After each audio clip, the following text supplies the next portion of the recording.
Ulazimo do one priče o kojoj ja želim pričati, a to su roboti. I kad kažu roboti, ljudi se boje toga, naravno ne trebate se bojati, ali na robote smo navikli.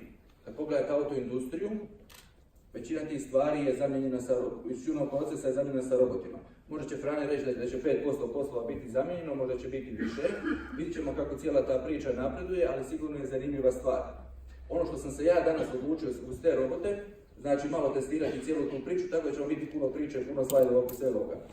Mi smo stalno idealizirali te robote, pa smo kroz filmove njih prezentirali kao dobra bića, kao dobre stvari koje nam pomažu u svakodnevnim poslovima. U nekim filmovima koji ste gledali, znači roboti su dobra stvar, a u nekim filmovima baš i nisu.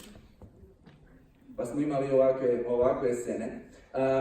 Roboti ne moraju biti fizički roboti, to mogu biti softverski roboti. I recimo Microsoft se igrao i testirao jedan takav robot, pustio je na Twitteru jedan bot koji je zapravo treba učiti ponašanje korisnika ljudi i zapravo nekako ih imitirati. U roku 24 sata to je računalni softver je postao racist. Jednostavno je učio što drugi kažu i unutar 24 sata su ga morali ugasiti jer je počeo tweetati kako treba ubiti, ne znam, Židove ili tako nešto. To je ono što je on od nas naučio. Tako da to je ta opasnost da mi još ne znamo kako će se cijela ta priča razviti i u kojem smjeru će zamislite da vi u svom turističkom objektu upravo pustite nekog bota, pričat ćemo i o njima, i da on počne vrijeđati vašeg gosta. Jer je to naučio na internetu. Ili zaposlenik, da.